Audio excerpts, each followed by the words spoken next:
Hello guys, how are you all. I hope सभी लोग अच्छे होंगे। तो मैं हूं आपका Sameer Kumar and once again I have come up with new topic that is unit and measurement from the class 11 physics. तो हम लोग पिछले क्लास में जैसा कि चर्चा किए थे units and measurement, unit and measurement chapter 2।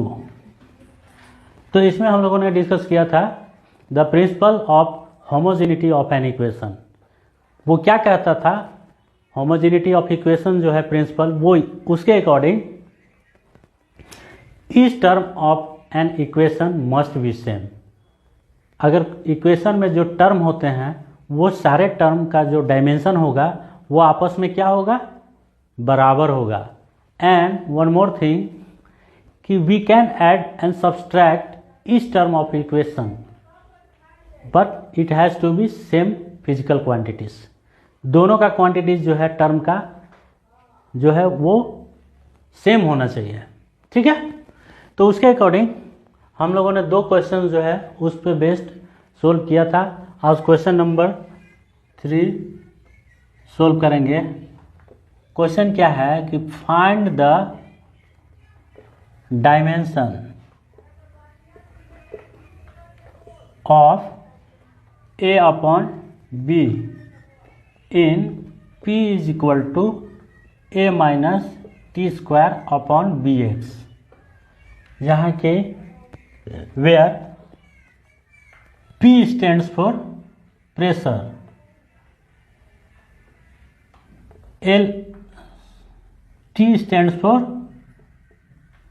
time and x stands for displacement, ठीक है। ये जो है वैल्यू दिया हुआ रहेगा। P जो है प्रेशर है, T जो है टाइम है और X जो है वो डिस्प्लेसमेंट है। तो हम लोगों को A अपॉन B का डायमेंशन फाइंड आउट करना है। क्लियर है? चलिए हम लोग सॉल्व करते हैं। देखिए, सबसे पहले इस टर्म को इधर लाएंगे तो क्या हो जाएगा, P minus A minus T square upon B X, ठीक है। अब देखिए बच्चों, यहाँ से ध्यान देने वाली बात यह है कि इसमें कितने टर्म हैं। एक तो ये टर्म हो गया, एक ये टर्म हो गया और एक टर्म इसमें नज़र आ रहा है और वो है ये, ठीक है। तो टोटल 1, 2 और 3 टर्म नज़र आ रहे हैं। तीसरा टर्म हमने इसलिए कहा क्योंकि अकॉर्डिंग टू द प्रिंसिपल्स क्या कहता है कि तभी हम लोग टर्म का माइनस सब्सट्रैक्शन या क्या कहते हैं एडिशन कर सकते हैं जब दोनों जो है सेम क्वांटिटी का हो और dimension of both term will be same. तो यहाँ a से माइनस हो रहा है टी स्क्वायर, मतलब dimension of a must be equal to T square, क्योंकि माइनस तभी होता है या प्लस तभी होता है जब दोनों टर्म का डायमेंशन सेम होगा। तो हम लोग आराम से लिख सकते हैं कि dimension of A must be equal to dimension of T square. Clear है? तो इस तरह से हम लोग लिख देंगे dimension A is equal to क्या हो जाएगा, टी का डायमेंशन क्या होता है, टी क्या है, टाइम। तो डायमेंशन क्या हो जाएगा, टाइम स्क्वायर हो जाएगा। तो इस तरह हम लोगों ने डायमेंशन ऑफ ए जो है फाइंड आउट कर लिया। अब according to question we have to find the dimension of B, ठीक।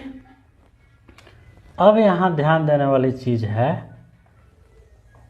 कि ये टर्म और इस पूरे टर्म का डायमेंशन जो है वो सेम होना चाहिए। सॉरी, यहाँ ध्यान दीजिए, ठीक है। इस टर्म का dimension of P must be same as dimension of A minus T square upon B X. तो हम लोग लिखेंगे dimension of A minus T square upon B X must be same as dimension of P। अब P given है, क्या है, pressure है। तो प्रेशर इज इक्वल टू क्या होता है, पिछली क्लास में हमने चर्चा किया था pressure is equal to force upon area. और फोर्स का डायमेंशनल फार्मूला भी हमने पिछली क्लास में बताया था कि आपको याद रखने की ज़रूरत है। फोर्स का डायमेंशन बहुत काम आने वाला है।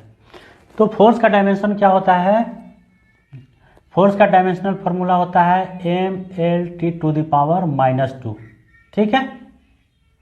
और एरिया जो होता है वो मीटर स्क्वायर होता है। हम लोग डायमेंशन फार्मूला में L² लिखते हैं। तो हम लोग क्या करेंगे, a-t² ठीक है इज इक्वल टू mLT⁻²/L² को हम लोग क्या करेंगे, L इंटू L लिखेंगे। इस L से इस L को कैंसिल करेंगे। तो एक चीज़ और यहाँ ध्यान देने वाली बात है कि a-t² मतलब dimension of A is equal to dimension of t²। तो हमारा पहले ये वैल्यू आ चुका है डायमेंशन ऑफ ए का, तो हम डायरेक्ट यहाँ पे वैल्यू पुट कर सकेंगे।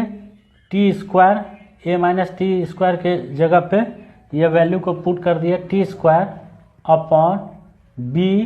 x क्या है हमारा, डिस्प्लेसमेंट है, मतलब कि लेंथ होगा। अब यहाँ चलेंगे, यहाँ क्या बचा, m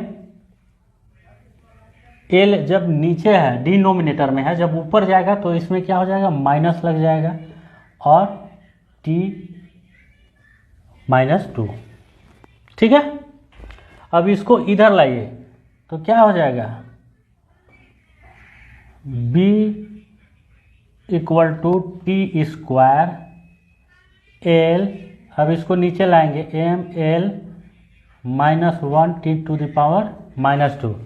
l यहाँ प्लस में है, इसको कैंसिल कीजिए, l माइनस में है, इससे कैंसिल कीजिए। तो अब ये m जो है डिनोमिनेटर में है तो ये ऊपर जाएगा तो क्या हो जाएगा, ये क्या हो जाएगा, माइनस हो जाएगा m-1। अब t-2 को t⁻² को जब इसमें ऐड करेंगे तो क्या हो जाएगा, t⁴ हो जाएगा। ठीक है। तो इस तरह डायमेंशन ऑफ b हम लोग को मिल गया। Dimension of b is equal to क्या हो गया, m−t⁴। ठीक है। अब क्या करना है, a और b का डायमेंशन मिल गया, दोनों का वैल्यू पुट कर देंगे dimension of a upon b के लिए। ठीक है। तो यहाँ पे लिखते हैं हम लोग dimension of a upon b is equal to, a का वैल्यू हमारा क्या आया हुआ है, t², यहाँ रखेंगे। b का वैल्यू हमारा क्या आया है, m−t⁴। ठीक है। अब क्या होगा, इसको a equal to b, t को 2 टाइम्स भी लिख देंगे, m−, यहाँ t को t⁴ है तो 4 टाइम्स मल्टीप्लाई करेंगे हम लोग, तो ये t कैंसिल हो गया। अब यहाँ क्या बचा, a upon b is equal to, यहाँ m−t² बचा। और ये जब दोनों ऊपर जाएगा तो m माइनस में है तो ऊपर जाकर क्या हो जाएगा, प्लस में, और t² जो है प्लस में है तो ये ऊपर जाएगा तो क्या हो जाएगा, माइनस में। तो ये हमारा डायमेंशन निकल गया a अपॉन b का। ठीक है। यहाँ तक कोई कन्फ्यूज़न, हम समझते हैं कहीं भी कन्फ्यूज़न नहीं होना चाहिए। हमने क्या किया कि x के डायमेंशन को इक्वेट किया t के डायमेंशन से, मतलब t² का डायमेंशन से हम लोगों ने फाइंड आउट किया। तो x का डायमेंशन हम लोग को मालूम नहीं था, सॉरी a है, ये a का डायमेंशन हम लोग को मालूम नहीं था, t जो है वो टाइम है तो a का वैल्यू मिल गया, डायमेंशन ऑफ a निकल गया। फिर हमने क्या किया, इस पूरे टर्म का डायमेंशन को इस p के डायमेंशन से इक्वेट किया, फिर b का वैल्यू मिल गया। अब दोनों a एंड b का वैल्यू को हम लोगों ने इस टर्म में रख दिया, बस निकल गया a अपॉन b का डायमेंशन। क्लियर है? ओके, चलिए।